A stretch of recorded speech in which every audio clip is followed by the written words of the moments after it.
Hey everyone, how's it going? Pixels here, and I'm doing my Evil Dead podcast. I haven't done my Evil Dead podcast in quite a long time, but I thought it was time I did one. The game's been out for 10 months, and I thought, there's a lot of recap about the game's updates and go over a few things that the dev have mentioned that they were going to add to the game and a few dev updates, and talk about what the devs talked about, before the game actually launched. There was a lot of things that they said they were going to do, and we haven't actually seen that happen yet for the game, and it's quite bizarre that hasn't happened. We're going to talk about Saber as a company as a whole, like their marketing strategies and stuff like that. And we're going to talk about a few things behind the scenes that I was told by by a developer, and what they were going to be bringing certain DLCs. And of course, we're going to talk about what I think the game needs going forward. And this isn't going to be a one-sided type of discussion. I'm going to be talking about the game as a whole. I'm going to be talking about Survivor and Demon, and the new game mode Splatter Royale. And of course, what I think the game really needs to go forward. And of course, we're going to start with the DLCs. So with the DLCs, we had 4 DLCs. We've had 5 in total, but we had 4 original ones that were in part of the first season pass. So let's talk about the first season pass in general. We got the first DLC, which is the Evil Dead 1 and 2 skins when the game launched. And, that was an outfit for Evil Dead 1 Ash, Scotty, Cheryl. We got one for Ed Getley. We got quite a lot of skins. We got one for Henrietta as well. And this was kind of a good sign for me, as someone who likes outfits in games. I know a lot of people aren't a fan of those adding outfits and cosmetics to games, but for me, those are the type of things that keep games fresh and sort of going forward and keeping the game feeling like it's actually live rather than feeling neglected. So it was nice to see that we actually got quite a lot of outfits at launch, and it gave me hope going forward that they're actually going to be doing a lot of outfit drops in the future, because looking at those outfits, they're quite original. They aren't really drawn from source material that much. I had heard some were from deleted scenes from the movies, but I'm not 100% sure on that. It's just what I was told by people. But obviously, you had the firefighter outfit for Henrietta. The Hunter Ash one felt quite original as well. But yeah, for the first DLC, I think it was a solid launch. It was kind of weird that they launched a DLC for the season pass at launch, because usually that's something you've got to wait a couple months for. So I think a lot of people actually thought the Army of Darkness DLC was the first, DLC of the season pass. And I can understand why, because, if I've never known really that a season pass that launches skins at the start of a game's lifespan on any other game other than this one, which I thought was kind of weird. So, but anyways, for the first DLC, I didn't think it was too bad. It was kind of nice to start the game off with a lot of outfits and skins, and it was nice to see from my perspective, and it kind of got me hyped up that we were going to get a lot more outfits in the game. And unfortunately, that just didn't happen. And then the next DLC came along a couple months later in July. The game launched in May. Then July, we actually got the Army of Darkness DLC, or Castle Kandar DLC, if you would like to call it that. And for me, that felt like the full game launch right there. We did get a lot of bug fix patches in between that time. We actually started getting updates every 2 weeks, which I thought was really nice. The game just come out, the devs were doing updates every 2 weeks, and I thought, wow, they're actually on the ball here. And at the start of the game's lifespan, I thought, this game's actually in good hands, because like I said, they were updating the game frequently, and they were starting to add some DLC as well. So I thought, wow, Saber's actually doing something here, and if they kept on top of that, the game isn't going to die. But they never really continue to do that, updating the game every 2 weeks. And I don't think a lot of people are asking for updates every 2 weeks, but what they said before launch is actually stuff implemented in there that we'll get into later in the podcast, that they could be updating the game every 2 weeks for us, and it should be pretty easy for them to do. But let's talk about the Army of Darkness DLC. So like I said, for me, I thought it was they should have waited a little bit until Army of Darkness was ready, and then launched the game with 3 maps and all these skins at the same time. And I thought that was a really nice addition to the game. Castle Kandar is obviously nice to get a new map, and this was obviously in development, prior to game launch. And for me, it felt like the game was finally fully launched as well. I think maybe it's around the time of the Army of Darkness DLC, we actually got the quality of life change for the lobby system, where you didn't have to keep on re-inviting everyone after the end of every game as well. So, the fact they had all that type of easy stuff implemented around the Army of Darkness time, that's why I thought the game felt fully launched there. Unfortunately, however, the downside to this Castle Kandar update was that they added the Army of Darkness Ash skins from pre-order into the marketplace already. So the game had only been out 7-8 weeks, And maybe it's even 9 weeks pushing it. I can't really remember the time frame that much, but they decided, oh, we're going to put in the Army of Darkness Ash skins. And I think that was sort of like a knee-jerk reaction to a lot of people asking for more cosmetics, because obviously we got all them cosmetics with the first DLC, but there was a lot of feedback going around from the dev Q&As and stuff like that, where people actually wanted a lot more outfits added to the game. And, they probably saw, they had a couple of outfits there from the pre-order, and they, kind of wanted to bank on those a little bit. And they knew people would buy them. Of course, they never overpriced their outfits, and you've got to give them props so that, each outfit was like £2.50 for the Army of Darkness Ash. But for me, it was kind of weird. Someone who pre-ordered the game, like, why would they release those outfits so quick? Again, it just felt like a knee-jerk reaction. I thought it was very weird, but with the Army of Darkness DLC, obviously we got Castle Kandar, we got them outfits, we got an outfit for Henry, we got an outfit for Lord Arthur as well, which the Lord Arthur outfit was really good as well. But again, it's a lot different from the first DLC, because with this DLC, obviously the map was free, it wasn't part of the season pass. So when you look at it, really, all we got in that DLC that we paid for in the season pass was an outfit for Henry the Red, an outfit for Lord Arthur, and then we got an outfit for Evil Ash, which was the gilded outfit. So looking at it as a whole, the DLC, you only got 3 outfits. And comparing that to the first DLC, off the top of my head, we roughly got around, about 6 outfits, maybe 8, a little bit more. From the first DLC compared to the second DLC, that's quite a lot. Like I said, Castle Kandar was a free map, so wasn't part of the season pass at all. The weapons that got added weren't part of the season pass either. Yeah, I just thought it was kind of weird in comparison to the first DLC where we got loads of outfits. This one we only got 3 outfits. There's no consistency there with the season pass so far with that. But yeah, again, with the whole DLC around that, it actually wasn't that bad, and I think they actually added a new screamer just to sort of buff it up a little bit. But the pack in total for the skins was actually only £6.50. But that was outside of the season pass price, and again, you kind of thought they'd stay consistent with the amount of outfits. If you kind of dropping all this outfit at launch for everyone, and then people are probably going to expect like the same amount of outfits in the next update.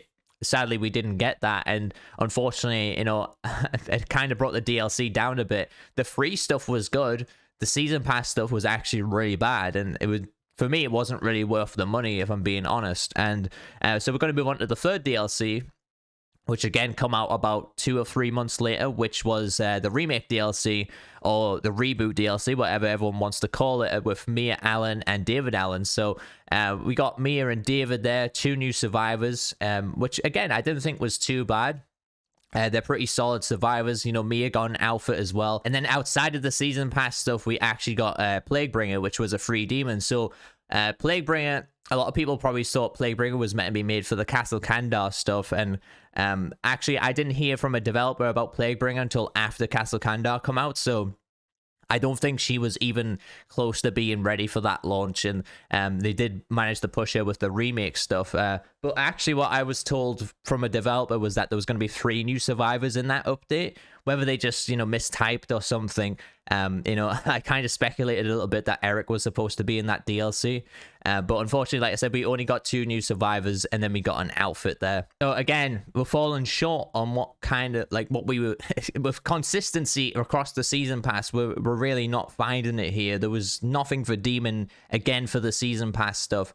When you think about it, like I said, all we got was 2 survivors, and then we got a survivor outfit. That was it. That was all that was in that season pass included for DLC 3.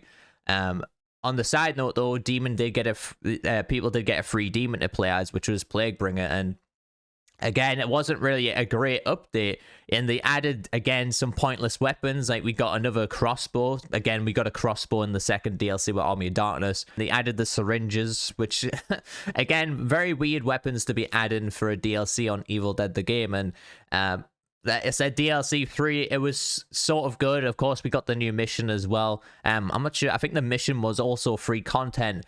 So again, all we paid for in the season pass there was 2 survivors and a Mia outfit.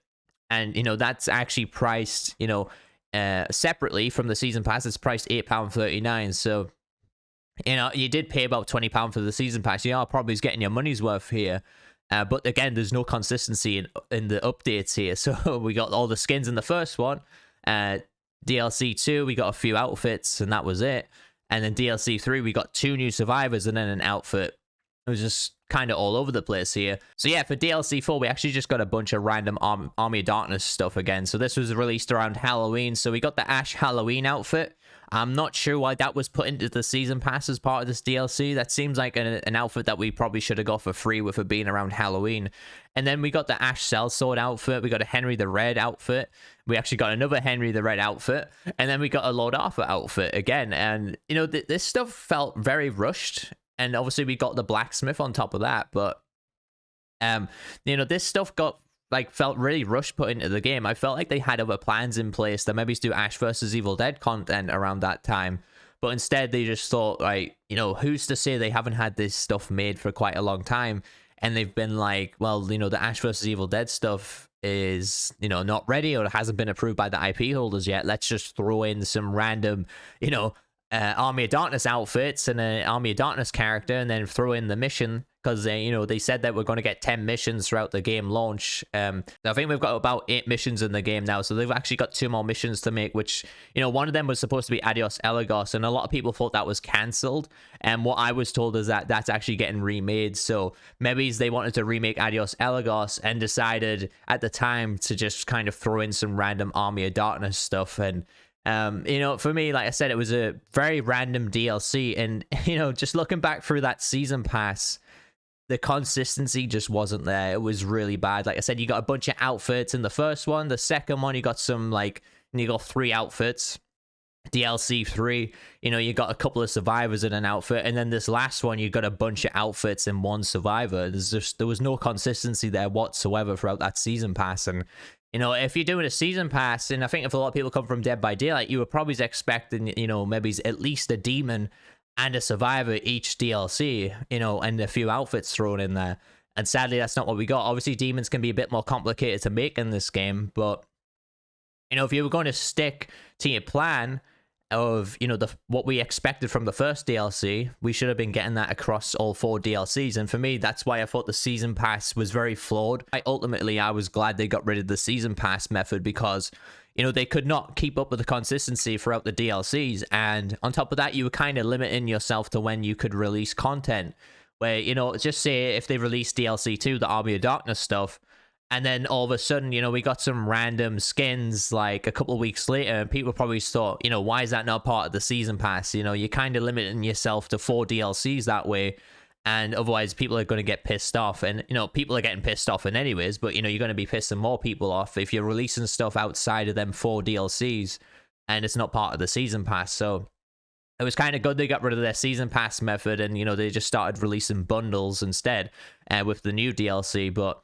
again, I'm not sure what the entire thought process was going in through that season pass, and I honestly think this is why we don't have a roadmap in the game. You know, if you just look at the problems that we had with the first season pass, you know, Demon only got 2 things, whereas Survivors got a shitload of outfits and stuff like that, and, you know, new survivors to play. You know, in total, we got 3 new survivors to play, and, you know, Demon only got 2 outfits.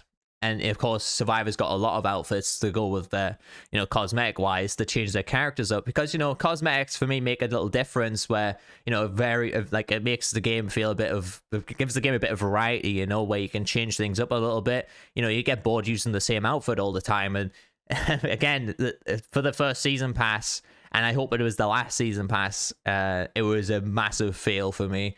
And like I said, this is why we don't have a roadmap. With how poorly that was handled, you can kind of tell that these developers might have a bunch of content made, but they don't know when to push it, and they don't know how to push it.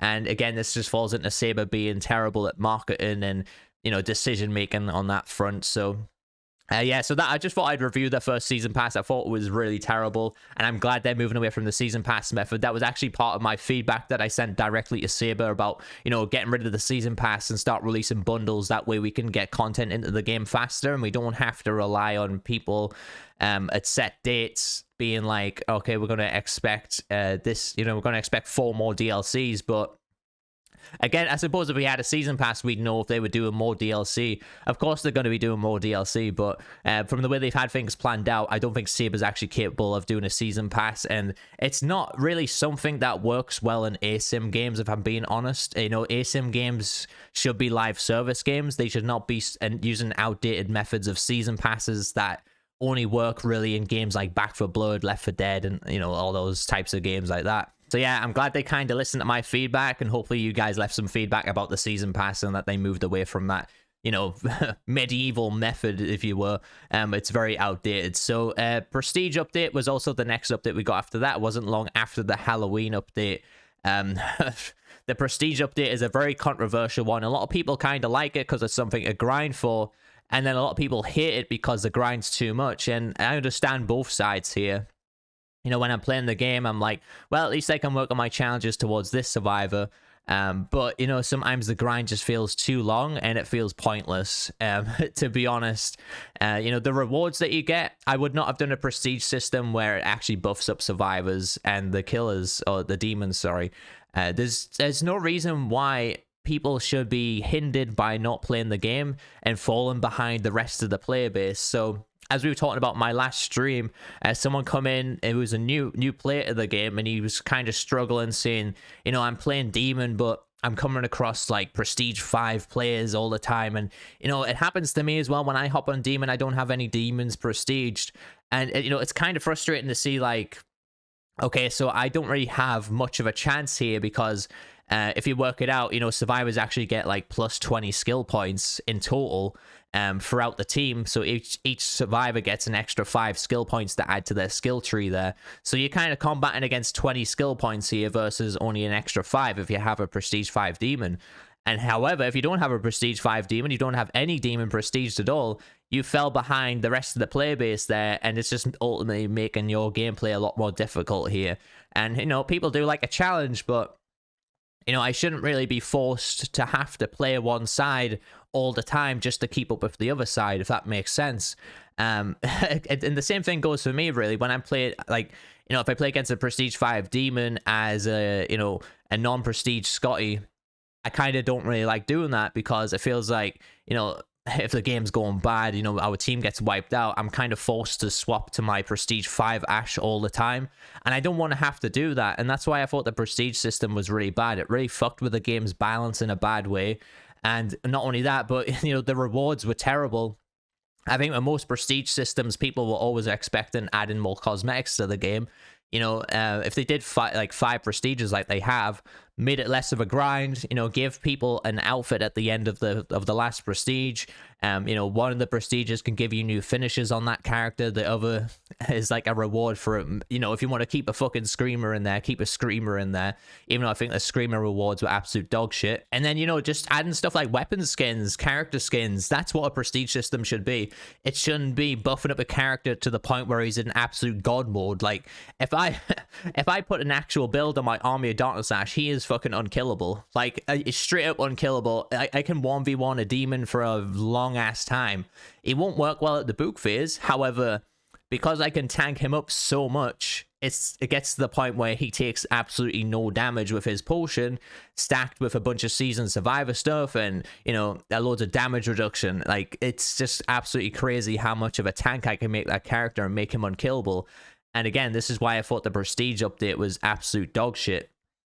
And to be honest, I think they should revert it from the game. I think they should get rid of it. I don't even care about all the hours I've spent grinding into it. If Saber decided, oh, we're getting rid of the prestige system, I'd be like, yeah, fucking go for it. I couldn't give a shit, because we did all ask for a prestige update. I don't think a lot of people actually were expecting something on this level of shit. Like, it is really bad. And when it come out, all their response to that was, oh, we've actually increased the spirit point gain at the end of the game.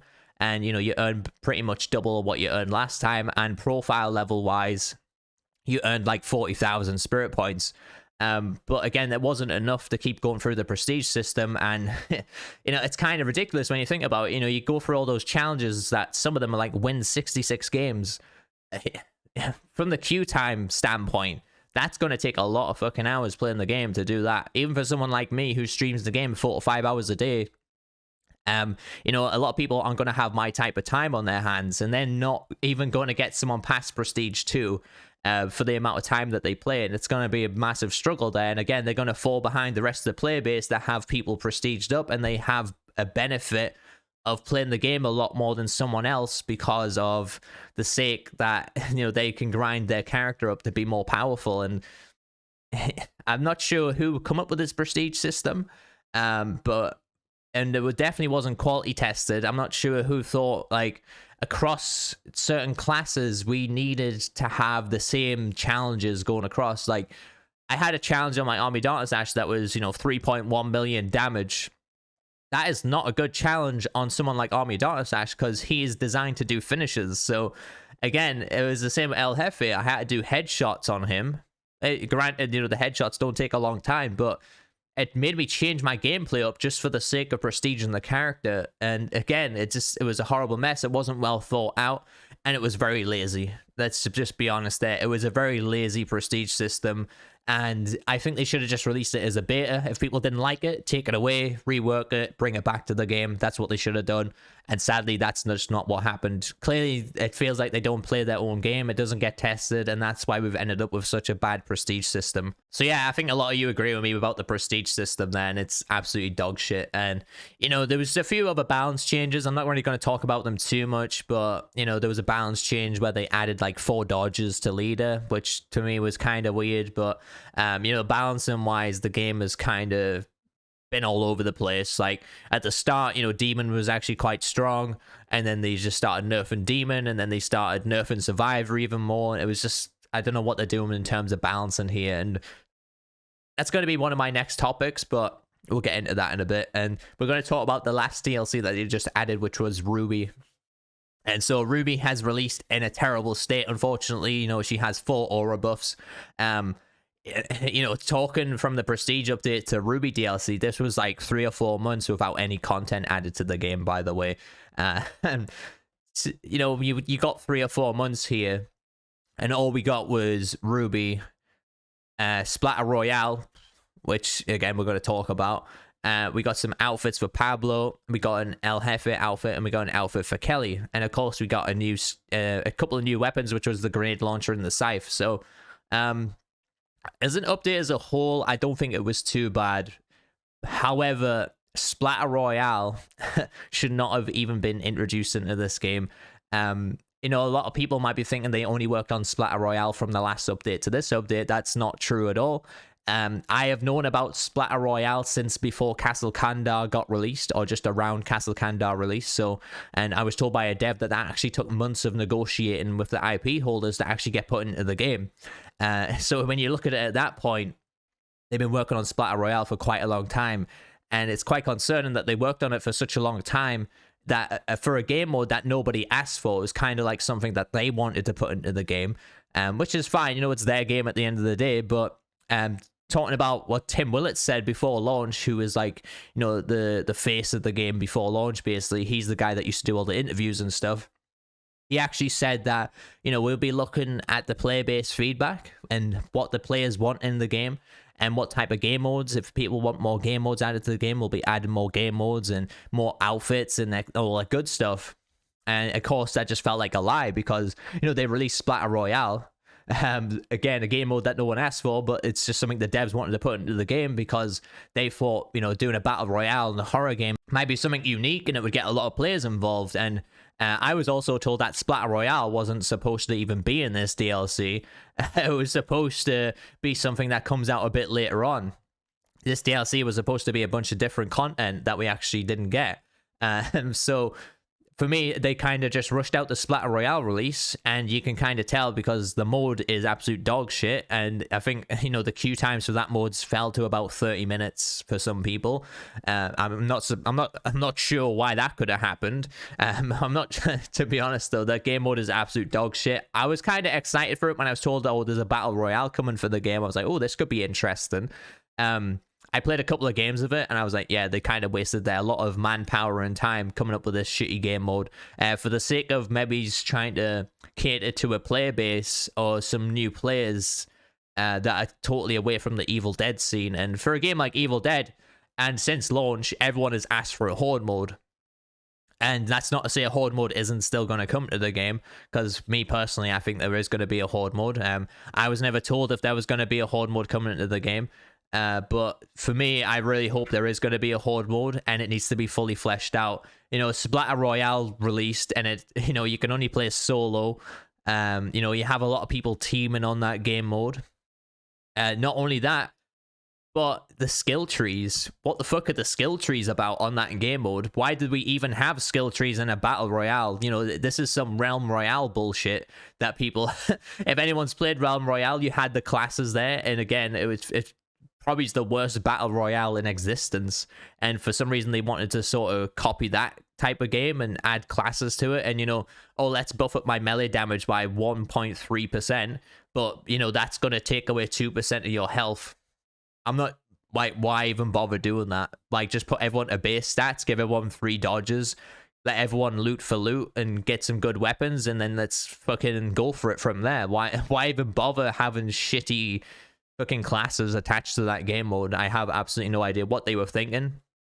And for me, it's quite clear that they are really inexperienced in terms of game development here. You know, I'm not a game developer myself, but, you know, I've been playing games for quite a long time and a lot of different live service games. I've never seen a company drop the ball so much on, you know, even adding a simple game mode like a battle royale. Like, you know, you've got a lot of battle royales to draw from. You've got PUBG, you've got Fortnite, you know, you've got Apex Legends. There's a lot of battle royales you can draw from, you know, with the whole, you know, teaming up thing, adding, you know, respawn mechanics, all that type of good stuff. You know, they could have done something and looked at those, but instead it just felt like we got like a little arcade mode. And for me, Splatter Royale should have been a limited time event.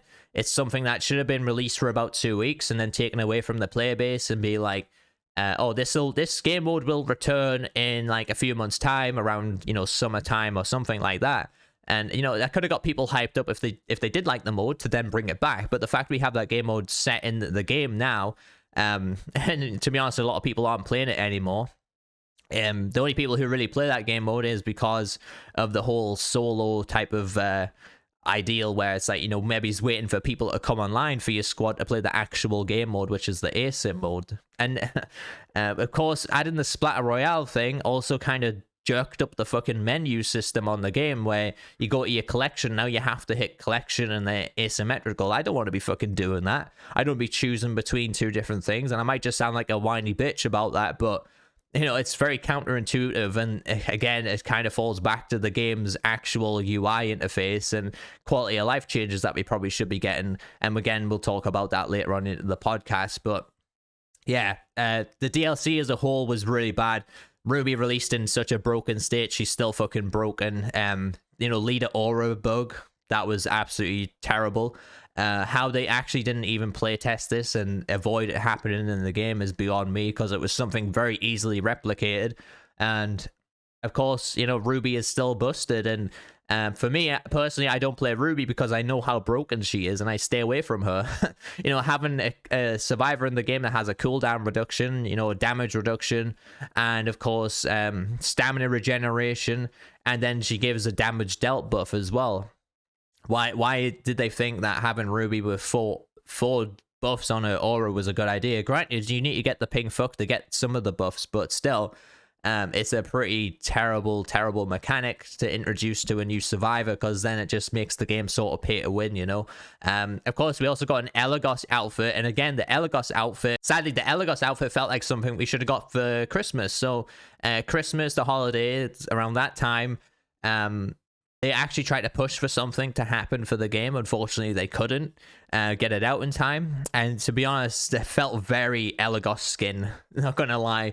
The Elagos skin feels very like a winter cosmetic, and they definitely should have probably tried to push that around Christmas time. Even if it was slightly after Christmas, that would have been fine by me. But like I said, it was definitely made for a holiday event that they just sadly couldn't get out in time. And it kind of falls back to Saber just not being competent enough to actually push content into the game at the right time. And that's what they're not getting right at the moment. So recapping to the game's launch, just real quick, you know, the game sold over 500,000 copies, and I don't even want to work out in my head how much that actually is in terms of profit. but they also had the collector's editions as well. So they definitely earned a lot of fucking money for this game at launch, and there was a lot of people playing it.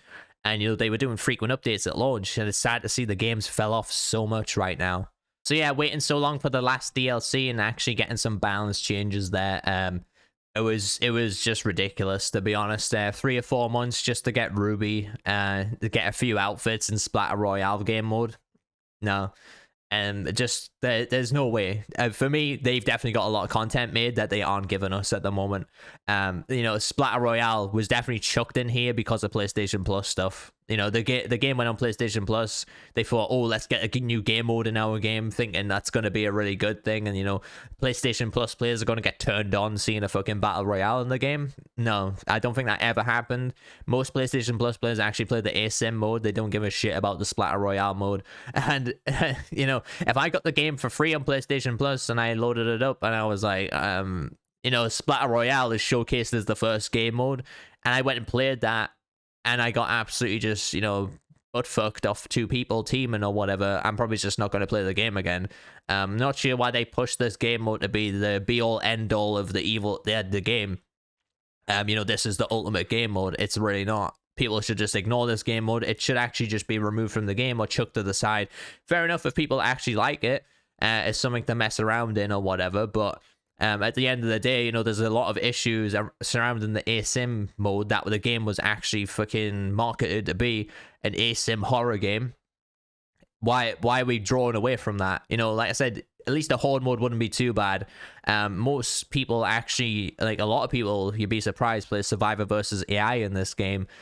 So, you know, now we have an exploration mode, we have Survivor versus AI, we have solo versus AI. Like, there's just a lot of stuff and game mode wise in this game that is just kind of unnecessary at the moment. I think if they got their plans right in place, what they should do is, like I said, turn Splatter Royale into a limited time event, take it out the game right now, and, you know, bring in, just have focus on 2 modes, which is the ASIM mode and maybe the horde mode, and, you know, have them, you know, kind of connect a little bit, where, you know, you kind of sharing resources in terms of leveling up your characters that way. And, you know, that way you can kind of cohesively keep the player base together.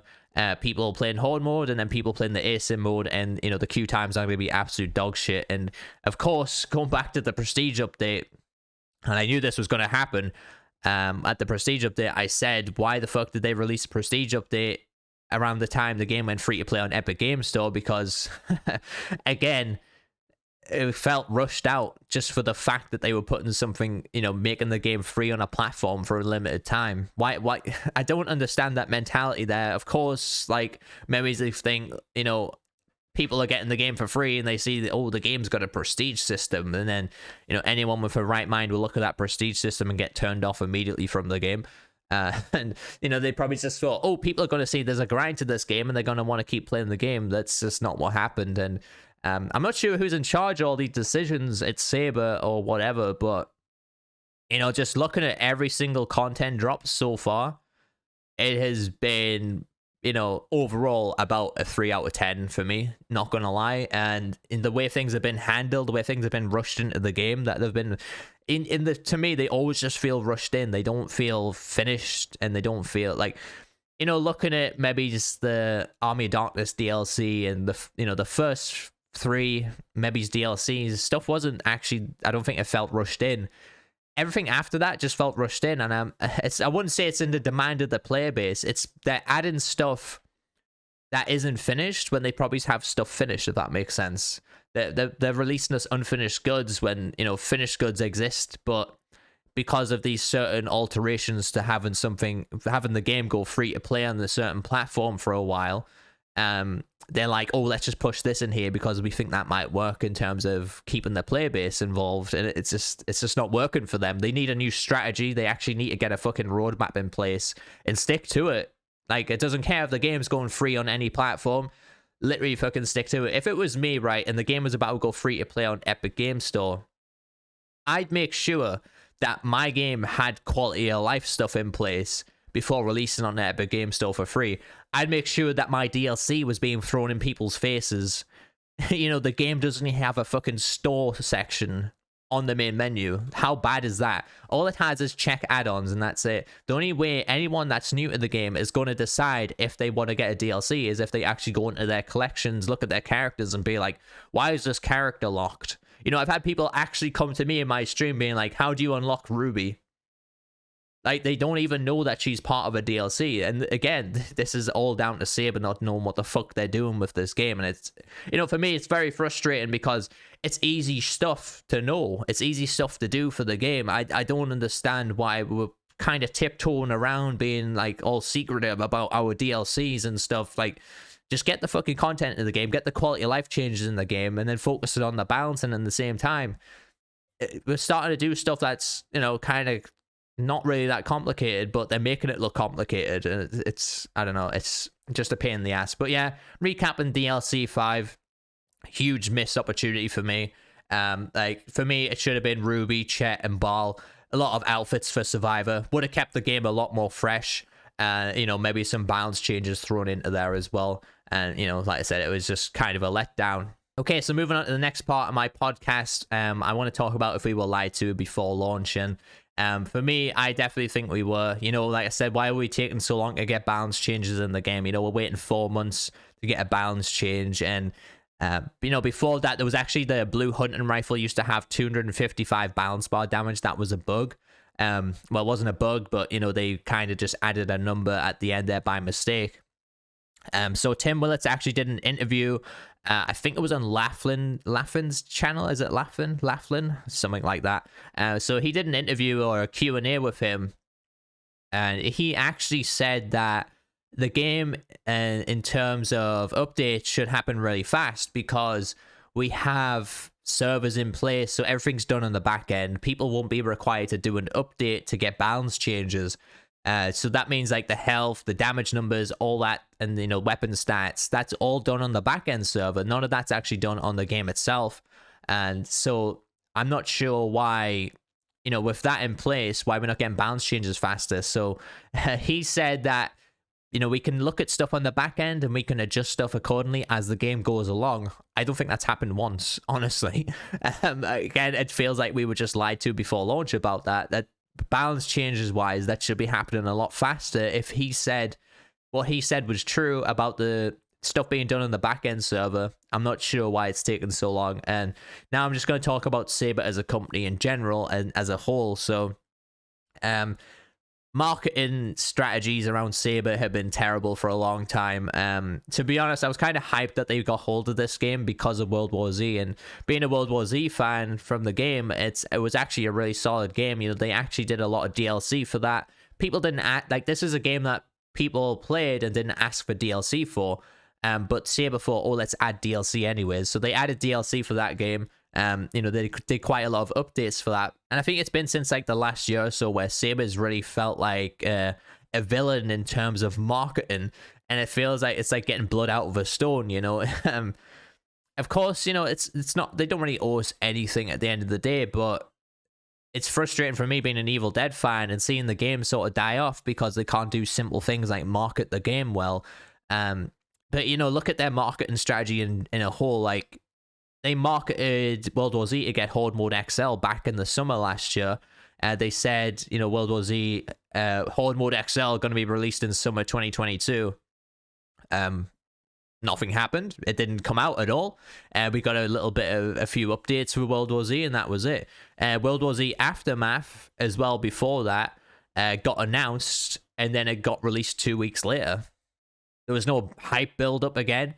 But yeah, they went completely quiet about the Horde Mode XL, and then all of a sudden in January this year, they were like, hey guys, look, our Horde Mode XL's ready. And then it came out, and it was just kind of a horrible mess to play, to be honest. It wasn't great. But there was just no accountability there. There was no one, like, putting their hand up saying, oh, sorry, the game mode's getting delayed. Like, nothing like that. And, you know, they probably think, like, oh, posting negative stuff is going to get them negative feedback. It's going to make the company look bad. Like, it's making the company look fucking worse because they're not saying anything and then just releasing stuff whenever the fuck they feel like it and not letting us know how's the development going, or the development process going along. Like, people want transparency, and as someone said, you know, you don't get any more transparent than Saber because they're just fucking non-existent. Like, you can't see them anywhere. um, but, you know, coming back to, you know, their marketing stuff, this is the, you know, the cherry on the fucking cake, this one. So back when they did an Evil Dead like showcase in, you know, late December 2021, I think it was, they asked about how the development was going along with Evil Dead, and then they said, oh, we're working on a Quiet Place game, and that's set to launch, you know, late 2022. And so you can see where I'm going here with this, because the game isn't even out yet. They literally, throughout all the game showcases and everything that we had in 2022, they said fucking nothing about that game at all. You went on their website, it just said come in 2022. I even went on their website in January or late December, and it still said come in 2022. And, you know, if you were an actual Quiet Place fan, and, you know, you even thought, you know, people probably didn't even know this game existed, but and if you thought like, oh, I can't wait for this game to come out in 2022, and you were following the social media and stuff, now it just says coming soon on their website, which for me I think is fucking hilarious, by the way. So they haven't even gotten the balls to come out and tell anyone that it's been delayed. They're just like, yeah, no, it's coming soon now. It was meant to be out in 2022, by the way, but now it's just coming soon. But yeah, I don't know who the fuck is marketing at Saber. I don't know who's in charge of these decisions, but it literally, like, the entire company right now feels very incompetent. And, you know, I don't want to just shit on them, because, you know, the people who actually code stuff and maybe work on the 3D model and stuff, they do all the hard work for the game. And, you know, from the way the games look from Saber, they look fantastic. And, you know, most of them do play really well. But it's the other stuff it's the simple stuff they can't get right at all. And I'm not sure why they feel like they have to be so quiet about everything. And I think for everyone, and I speak on behalf of the entire Evil Dead player base, I think everyone has had enough of them. Like, I really think this game would be in better hands with any other developer other than Saber. I think they've really dropped the ball, and I really think they've tainted themselves as a game developer, if I'm being honest. It's, for me personally, I feel like I won't ever buy another Saber game, and I used to be a huge fan of Saber, like I said, with the World War Z stuff. What they did with that game, there's even stuff on World War Z that's done way better than it is in Evil Dead. And, you know, this is the same game company. Granted, it's a different studio. You know, this is Saber Madrid working on Evil Dead, and, you know, it was like Saber US that made World War Z or whatever.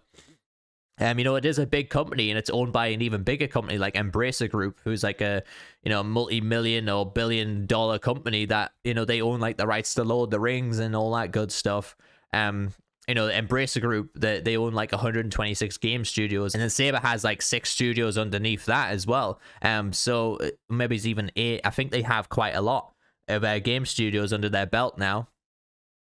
So, you know, it is a big company, and there's a lot of resources behind these games, but you know, you just look at it, it feels like they want to try and be a AAA game studio, and they probably have the resources to do that, but they don't know how to handle games. So yeah, I just think Saber behind the scenes, they just don't know what they're doing in terms of marketing. I actually found out yesterday that the community manager around this game, it's his first ever game. Like, to me, that was just a 1,000-piece jigsaw just falling into place instantly. I was like, right, well, now you can see some of the fucking issues going on here. And I've heard from some people as well that, you know, the feedback from the community isn't actually being sent properly to the developers as well. There's been a lot of missed feedback and all that stuff, and you know, this is where the problems are arising around this game as well. And sadly, this is why I don't think the game's going to have much of a lifespan. You know, it's probably going to have 2 years maximum, and that's it. That's going to be the end of this game, unless Saber really starts stepping up and start fucking talking to us and getting content out that we want into the game. And instead of just releasing stuff they think's going to work, you need to release stuff that you know is going to work, and that's what the player base wants. But anyways, let's move on, and we're going to talk about a few things what I knew behind the scenes about the license holders and stuff. So what I was told from a developer, and this is a developer that was actually pretty higher up with the game, who planned to make the content and stuff for the game, is that this game has like 7 investors, and all those investors have to come in and say, oh yeah, let's make a new map or something like that for the game. The game needs to see that it's like them, the investors need to see that the game's making money in order for them to actually continue to do stuff like new maps, etc. And of course, then you've got like 4 license holders on top of that. So then you have the 7 investors, the license holders in place there. You know, you've got Boss Team Games, which, by the way, Boss Team Games are very, very big chads. Boss Team Games are actually really good. I've talked to them a few times. They're like a really good publishing team. And to be honest, I think even they get frustrated with Saber and how they're handling things as well. So on top of that, you know, you've also got Diversion 3, who for me were the ones that actually owned the license, I believe. So I think Diversion 3 got hold of the license for Evil Dead, and, you know, from all these IP holders, and then they took it to Saber and, you know, said to Saber, you know, can you make us this game? And, you know, I think Diversion 3 probably is kicking themselves now, thinking, why did we give this game to Saber when I think even a game studio like Tripwire Interactive would have done a way better job than what Saber's doing. And, you know, for the resources Saber has, you'd expect them to be, you know, outperforming a lot of other game studios these days. And, you know, even a small game studio that works on like multiverses is probably even doing a better job. There was even a game like Hood Outlaws and Legends that only had 80 people working on it. And it got more frequent updates and more content and battle passes and stuff than this fucking game got. So, again, no, it falls behind, you know, is it the license holders do you blame, or do you blame Saber? For me personally, I blame Saber. I don't think it's the license holders. Why would you go into a game with license holders if you know it's going to be difficult to make content for? Like, granted, for me, I feel like they made their money at launch. Like I said, they had the collector's edition, sold over 500,000 copies of the game, and God knows how much money they've actually made from DLCs. They don't overprice their DLC, of course, which is, you can give them props for that, but you know, they've probably made millions on this game, and why would they care after that? You know, they've made their profit. Like, why would they want to make more money on this game? At the end of the day, I mean, you look at games like Dead by Daylight, it's got one developer behind it. And the reason that game's gone on so long is because Behavior want to milk that game as much as possible, because it's their only game, really. You know, they do have other game projects in the works, like for mobile or whatever. But, you know, with Saber being the company that they are, they have a lot of stuff going on. You know, they're doing like Dakar fucking racing games and SnowRunner games and, you know, a Quiet Place game coming out. But, you know, they do have different studios working on this. But we want to know if, like, Saber is dedicated to Evil Dead the game for a long time. Tim Willits told us that they were. Like, he come out and said, we plan on supporting this game for a very long time. How long is a very long time, though, in this day and age for games? You know, who's to say, like, the servers won't get shut off on this game by December this year if Saber completely failed to actually release some content into the game. So yeah, I personally, I think I blame Saber. I don't want to blame the license holders. I mean, the developer told me that it is hard to work with the license holders. Like I said, it took months to negotiate in a Splatter Royale. It took like 6 months to negotiate having 4 Ashes in the same game, like playing along each other. You know, negotiating why Lord Arthur can drive a car and use ranged weapons, like modern weapons and that stuff. So that took a lot of negotiating, obviously. It's understandable, because I think the way Evil Dead's been run over the years as a license, it's not really ran that well, because even the TV show struggled to get stuff from Army of Darkness in it. And surprisingly, the game has had a lot of Army of Darkness content. I think that's the most content we've had so far. But that could have been a case of they want to stop dealing with those IP holders so they can, you know, work with easier IP holders to put stuff into the game as well. Again, it depends. And to be honest, I wouldn't be you know, people might think, you know, the game's going to die soon. The game probably won't die for a while, because, you know, Saber will probably have a contract with the IP holders or whatever to actually support this game for like 2 years after launch. So, you know, hopefully they still have some strategy in place and marketing wise. And yeah, it's like I said, behind the scenes stuff. From what I was told, there's a lot of negotiating and red tape going on here, and sadly that can be the downfall of a game. But at the same time, why is Saber bothering getting into bed to make a game with IP holders who can be so difficult. I think if you look at Dead by Daylight as well, there's a lot of IP holders involved in that game. Granted, it's probably sort of done a different way, because I wouldn't be surprised that IP holders actually lose money out on Dead by Daylight. But if you look at like Ash in Dead by Daylight, he actually has more outfits in that game than he does in his own game. You know, Leader Ash, that being, which would be in the same license, of course. You know, you look on Dead by Daylight, he's got the finale outfit, he has his Hardware Emporium outfit, he's even got an ugly Christmas sweater. You know, he has Ashley Slashy with a Jacksonville outfit, which we finally got in this game.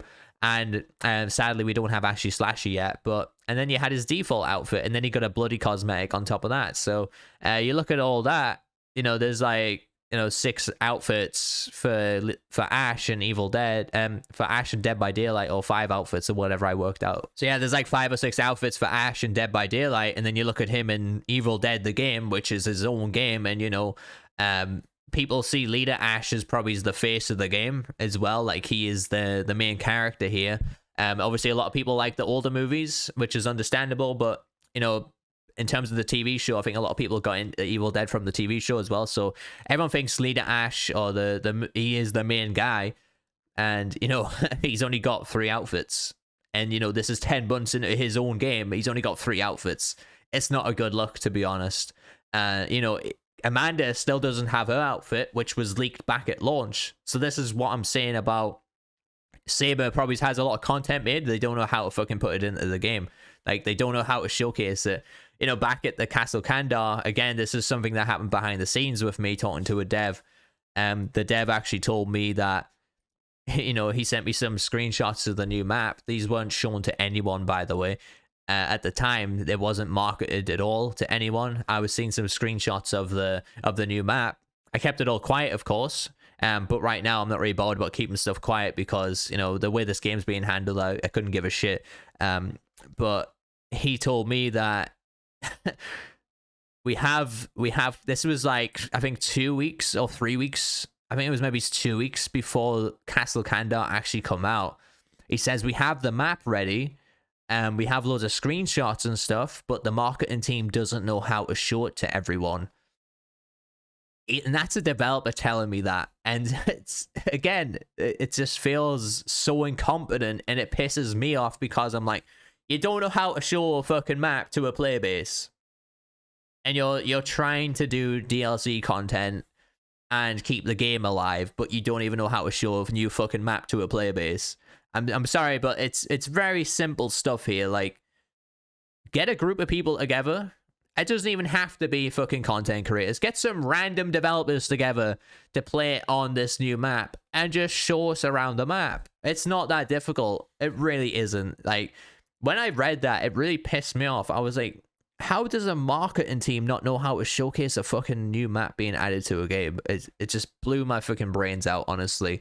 And if this is the type of like level of incompetence we're going to be dealing with for this game going forward as well, sadly, it's going to die. People are just going to leave. And this is aside from balance changes as well. You know, balance changes wise, I'm not really asked about balancing in this game. I just want content. I want content to grind for, you know, and that's it. But I've talked about the license holders and stuff for quite a long time, and all the stuff that's happened in the past of the game. And now I want to talk about what I think the game needs going forward. So this is going to be pretty brief. I'm not going to go too much in depth, but for me, the game going forward needs a marketplace. It needs a store. Like I said before, people load the game up, they don't even know if there's DLC in the game. There needs to be a store section for people to look in. They can browse new skins, they can look at different characters that have been brought to the game, and then they can buy the bundles around that. To be honest, it should be a marketplace. I'm not sure, again, why they attached a demon skin to a bunch of Survivor stuff in a bundle. That doesn't make any sense at all. I mean, of course, for people who are Evil Dead fans, they're probably just going to buy the bundle regardless, but what if someone just wanted Ruby? They didn't want outfits for Pablo, Kelly, and Ash. What if someone and Elagos, of course. What if someone just wanted to buy Ruby? Why is that not an option? You know. Again, this could be an IP holder issue where they like, oh no, we want you to put all that content together so we get more money. To be honest, though, they're probably hindering themselves by making money by not separating the content and probably putting the prices up a little bit. That's something I would do if it was my game. I'd be like, oh, look, here's Ruby added to the game. She's $5. There you go. And here's a new Elagos outfit. It's $5. You know, people would do stuff like that. I think people would prefer to buy stuff individually than, you know, be stuck to buying bundles. But at least it's not another fucking season pass that's going to be inconsistent as fuck. And of course, then, like I said, the marketplace is something that would benefit the game massively. Just trickling content here and there, you know, like every 2 weeks, here's a new Survivor outfit. Here, another 2 weeks, here's a new Demon outfit. I think the Demon outfits are going to be complicated to make because they have to make them on every single Demon unit. But, you know, it does take a lot of time doing that. However, you know, if you're going to, even like every 3 weeks, if you release a Survivor outfit and a Demon outfit together, again, it keeps the game fresh. It feels alive.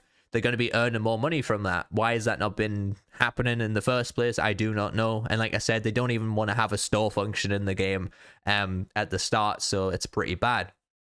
The next thing that I suggested is a rough roadmap. So, you know, just letting us know this month is going to be a DLC. This month is going to be a quality of life change. This month's going to be a DLC, etc. We don't need something so in detail like, oh yeah, we're releasing a Demon and Survivor this month, and then this month we're going to release a new weapon, and this month we're going to be doing this. We don't need something as detailed as that. It's just like a brief roadmap just to let people know what's going to be planned for the game for like the next year or something, you know. But I do believe the developer said, the community manager, which is his first game, you know, has absolutely no experience community managing anything prior to this game. He come out and said that the reason they're not doing a roadmap is because they're fine-tuning every DLC as they go along. So for me, that sounds like, oh yeah, we got a bunch of content made and we're just gonna throw it in the game whenever the fuck we feel like it. Or if we know the game is gonna go on Xbox Game Pass, then we're gonna throw some DLC in then. So yeah, it's kind of a load of bullshit if you ask me. There is no content strategy for this game. I'm telling you right now. You look at the stuff that was leaked at launch. You know, Ball was pretty much leaked at launch. Granted, they probably didn't have. I mean, if you look at it on the credits, you know, Little Laurie was fucking leaked at launch. Whatever they're doing with Little Laurie doll, I have no idea. You know, they're gonna make her a crate trap. But this is 10 months later, guys. Like, yeah, we've had some content drop, and they probably, you know, try to get it. They botched the prestige system at us and all that stuff. But content-wise, in 10 months, it's just not good enough or what we were expecting, I think. You know, like, why is there so much stuff credited in the game? Like, Ball has a voice actor. You know, looking into the game files that got leaked, you know, they had his demon spawn there. They had Ruby also got leaked pretty much at launch. It took her a long time to come out. Obviously, it depends if they're trying to get the actual voice actor for Ball, which I can understand if they're delaying him for that. I'd be happy if that was actually the case. But if he releases without his actual actor doing the voice, I'm going to be quite concerned here. Like, why is it taking so long to add Ball to the game? Like I said, if Ball was a decision from launch, right? And I didn't hear about Plaguebringer until after Castle Kandar, and Plaguebringer only took a couple of months to bring out. Why is Ball taking so long? You know, like, in terms of content and, you know, from source material, there's a lot to draw from this game. You know, we should be getting stuff a lot more frequently. But yeah, a rough roadmap would be nice. And, you know, they need to get it to it's like, we plan on making 3 demons this year, and we plan on adding like 5 new survivors this year or something like that. That is like even a very, very rough roadmap that would get people on board with playing the game again, you know, because they know what they're getting at the end of the day. They know they're going to be getting 3 new demons. They know they're going to get 5 new survivors at least throughout the entire year of the game. Why they don't do that though, like I said, the community manager said that we're not getting that because they're fine-tuning content as they go along. Fine-tuning it. But the next thing I think the game needs going forward is quality of life changes. So if you look at the game's UI on the main menu page, I was talking about this before. You go into the collections bit. Now I've got to hit ASIM or fucking Splatter Royale. I don't want to be doing that. And again, you know, the lobby system is absolute dog shit. It's better than what it was at launch, because now at least I don't have to re-invite people all the time. But why am I just staring at the same screen all the time while I'm queuing? Why can I not diddle around with my loadouts and, you know, make some new builds as I'm waiting for the game to load up, or at least look at the characters and, you know, being able to explore the store or something like that as well, to buy new outfits while I'm waiting for a queue up to a game. And obviously the queue times have been pretty bad lately, so, you know, in terms of quality of life changes, that's probably the best thing they can do right now, is to make sure the game feels intuitive. Like I said, World War Z came out fucking years ago, same company, so, you know, you'd expect the same standards across the company, whether it be different studios or not. Has more in place than fucking Evil Dead does, which only come out last year, 10 months ago to be precise. You look at it, you know, well, World War Z has like a message of the day, you know, join our Discord. They have these little messages popping up in the bottom here. They have like daily challenges and weekly challenges you can work towards to unlock cosmetics and to unlock prestige on your characters and all that good stuff. You know, they have a different social menu, something that you can look at and just like, quickly get to, rather than feeling like you're playing a game back from 2007 or 2008, where it's like, oh yeah, I've got to back out now, I've got to go change, and I've got to accept someone's friend request, and like, it just gives me a headache why this game's in such a state like that. You know, gameplay wise, for me, I think the game runs and looks fantastic, and I've always been a huge fan of how this game looks and runs as well. Combat wise, replayability, etc., I don't think it's that bad. But it could be improved on, of course. But in terms of quality of life stuff, I definitely think the whole menu system with a store, like, it all needs overhauled for me. You know, we can look at prestige and collections and skill trees in a whole other podcast or video. But that's not really the problem here. It's more the simple stuff. Like I said, not being able to accept a friend request that pops up on my screen. I have to go back, go through about 300 please wait segments just to accept someone's friend request. And again, it's just not intuitive for the consumer, and they really need to do something about that as well. And all right, so I'm going to answer some of you guys' questions. I appreciate you asking me questions for this podcast, and I will be probably doing more podcasts in the future. So if you want to leave a question for the next podcast, or, you know, hit that sub button, go to my community post, and I'll probably make a community post next time I do a podcast and give you some topics that you guys can ask questions about. But anyways, let's start. So Kanik Mesh said, sir, I've seen you keep a grey lumberjack axe instead of a legendary spear. Would love to hear the reasoning, DPS, numbers, etc. I'm guessing. Big fan. So Kanik, the reason why I use the grey lumberjack axe instead of any other weapon, whether it be a legendary spear, you know, looking at it stat wise, you might think, oh, legendary spear, you know, it's got 3 speed, it's going to do a lot more DPS. However, the lumberjack axe has the best hyper armor in the game, and hyper armor, if you don't know what that is you can't get interrupted during your heavy attacks, and it just makes combat so much easier and better for Survivor, and you will ultimately do a lot more damage with a grey lumberjack axe than you will with a legendary spear. So that's why I use it. The legendary spear can have a little bit of hyper armor, but you know, I think I'm not sure what the damage is exactly, but it's not a massive amount of damage stat gain wise. Like, I think it's actually only about 3 or 5 extra damage being a legendary spear from a grey lumberjack axe. So that's why I use the grey lumberjack axe instead of a legendary spear. I actually use a grey lumberjack axe over like legendary machetes and everything if I'm playing warrior, of course. If I'm playing something like support, however, I will be picking up legendary weapons like that.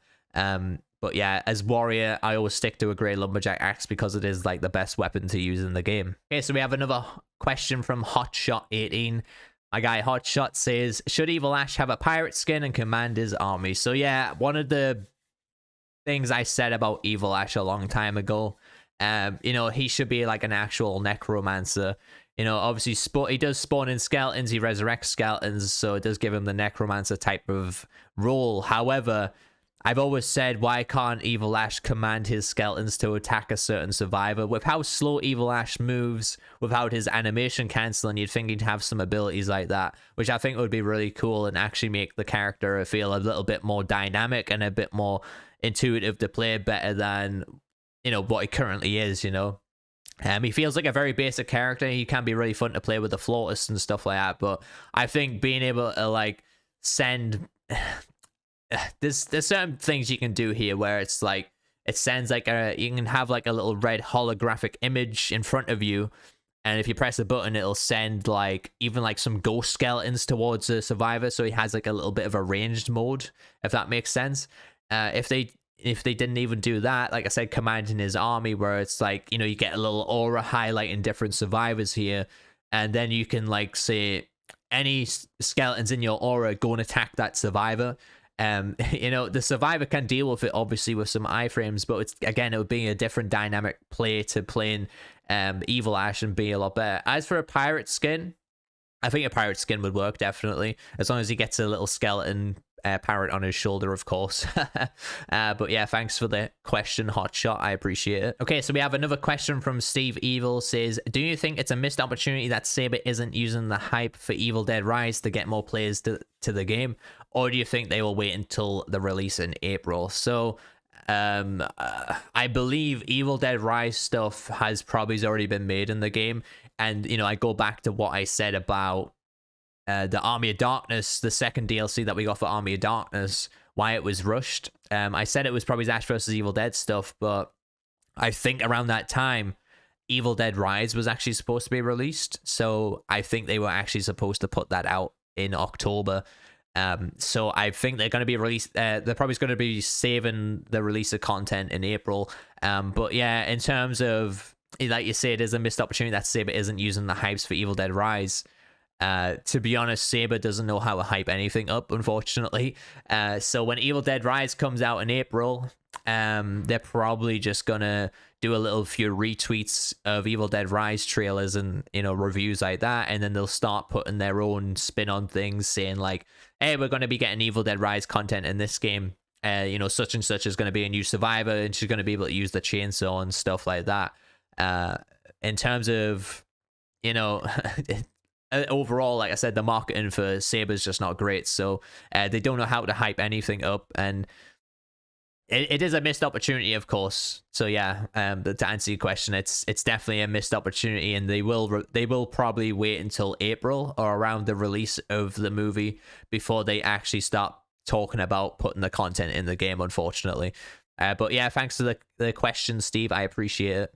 Okay, for my next question, it's from Super Nomad 1. It's a pretty long one, but he says, why when the main match options, survive versus play, is fractured with bad queue times and improper balancing, has Saber not made any attempt to pour a little bit of love into survivor versus AI match option? By way of higher spirit points being doled out per match, a boost to at least match the amount of spirit points we used to get for survivor versus player, as well as prestige challenges being workable through that mode as well. I know that AI mode doesn't pose much of a challenge for the seasoned players, but it would be a nice alternative when you don't feel like waiting forever for survivor versus player queue times.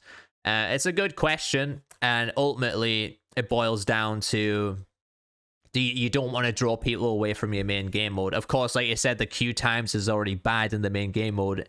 If people can earn stuff easier just playing against AI to grind their survivors up and stuff, people are going to obviously go for that option.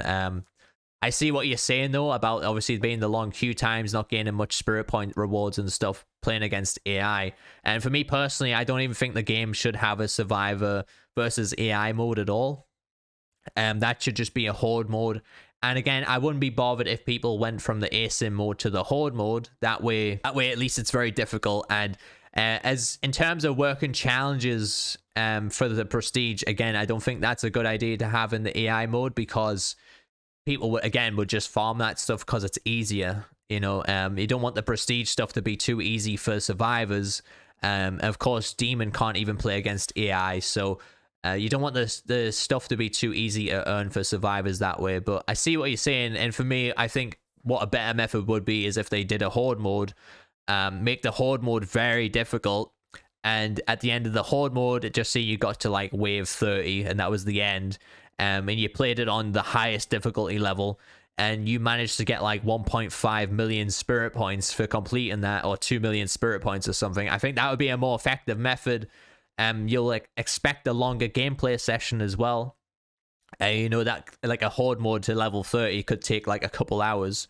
But you will end up with like 2.5 million spirit points at the end if you do manage to complete it. So that way you can pull them resources back into your classes and upgrade your characters from there, which I think would be a better method rather than, you know, doing the whole survivor versus AI match option, because a lot of people would just play that and farm their characters in that, and then nobody will play the ASIM mode, unfortunately, because it'll just make it too easy, you know. But yeah, I mean, in terms of spirit point gains for the survivor versus AI mode, I think they should buff that up a little bit. But I don't think they should let challenges be workable in that as well. But thanks for the question, Super Nomad. I appreciate it. Okay, so I'm moving on to my final question, which is from Arcadia the Terrible. Thanks for the question. They say, you ever think about switching games? If so, will it be the same genre like Dead by Daylight or something new? So thanks for the question. Little do you know, I used to stream Dead by Daylight for 2 years. I know I had 4,000 hours game time on that game. I spent a lot of time on that game, and sadly, I lost interest in that game because of the developers. The developers kind of moved away from the whole horror aspect, which I thought that's what the game had its uniqueness there. It had its own art style. It had its own play style of like an 80s horror slasher type of thing. And they started moving away from that. You know, they started adding tricks there and characters like that really pissed me off. And, you know, it was at that point, it felt more fan service than it did being an actual horror fan, unfortunately. And that's just only why I moved away from the game. It wasn't really so much to do with game balancing or anything. Again, I'm the type of guy that focuses more on content rather than what the game has to offer in terms of balancing. And, you know, if the game's content doesn't have much to offer, or if I feel like it's going in the wrong direction, I will ultimately leave the game. And, you know, there was a few stuff behind the scenes as well with, like, Patrick. He was a bit of a clown from Dead by Daylight, not gonna lie. I actually believe he's not on the dev team anymore, but the guy, you know, he compared the new MMR system to fucking hockey, and that, again, that just, after 2 years of covering a game for that long, and you hear someone come out like that, and you're thinking, well, there's no hope for this game if someone like that's in charge of making, you know, some very, very important decisions behind the game. And like I said, it just wasn't a great experience for me, and that's why I just had to get away from Dead by Daylight, to be honest. But yeah, I have, you know, think about switching games. You know, I am a huge Evil Dead fan, of course. You can see behind me, I'm a huge Evil Dead fan. So when this game come out, it was like a godsend for me. You know, I was struggling a lot doing content for Dead by Daylight. You know, my streams were nowhere near what they are today in terms of viewership numbers. You know, when we drop in an Evil Dead stream, even when there's something not a lot going on in this game, I still get a lot of viewers, which for me is always a big win on days where, you know, I'm feeling down, or I'm not feeling motivated about, you know, doing content for the game because of the lack of content that's actually being dropped into the game. So, you know, when people are coming into the stream and still watching the stream, and then I have like 80 viewers, I'm like, oh wow, you know, I still have 80 viewers. And you know, I always draw comparisons back when I used to stream Dead by Daylight. You know, I streamed that game for 2 years. Granted, I've got a lot of cool guys and met a lot of cool people around that game. Unfortunately, though, you know, there'd be days where I'd stream the new DLC drop. I'd get, no joke, I'd get like nearly 2,000 people watching me at once, like on my streams. And unfortunately, they never came back to my streams after those days. And it just wasn't a really like friendly or welcoming community, I guess. Like a lot of people just sort of dropped in to see new content, and then they'd fuck off. They didn't want to be around the streamer or anything like that, or they'd go and watch their other streamers on Twitch. And that's why Evil Dead was such a godsend for me, because, you know, I started doing the build videos for Evil Dead, and, you know, a lot of people found me from the build videos. They seen that I was live streaming on YouTube as well, so then it all just, you know, cohesively worked together. And so that's why Evil Dead was such a godsend to me. So I don't want to move away from this game. It's not for really worrying about, you know, viewership numbers, because at the end of the day, I feel like I'd still get some decent viewerships if I moved on to another game, like, just say if I moved on to Texas Chainsaw Massacre, for example. If I made that my main game, it's not really like I'd be worried about the viewership numbers, because, you know, I streamed World War Z one day and I actually got over 100 viewers as well when there wasn't a lot of stuff happening for Evil Dead. So you know, I have quite a lot of I have quite a lot of loyal viewers these days now, and I appreciate everyone who is loyal watching the stream, no matter what game I'm playing. You know, even when I stream games like Gears of War, like all the games like that, you know, you may seem like, oh, you only get like 30, 20 viewers or something.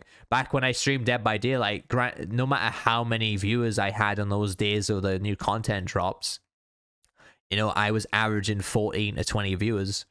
And I just look in comparison to Evil Dead now, and it's like, and you know, when I do stream some single player games, you know, I'm always like 20 and above for those streams, and for me that's an ultimate win for me. And you know, it doesn't really make me worry about the future if, you know, if I do decide to swap to Texas Chainsaw Massacre, or if I choose to swap to Killer Clowns. There is some other ASIM games coming out as well. I'm not sure what they're around, but I've heard they're going to be really good.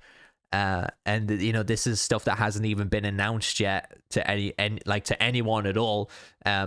So there is some ASIM games coming out that are gonna do really well, hopefully, on the internet. So you know, I have options going forward in the future.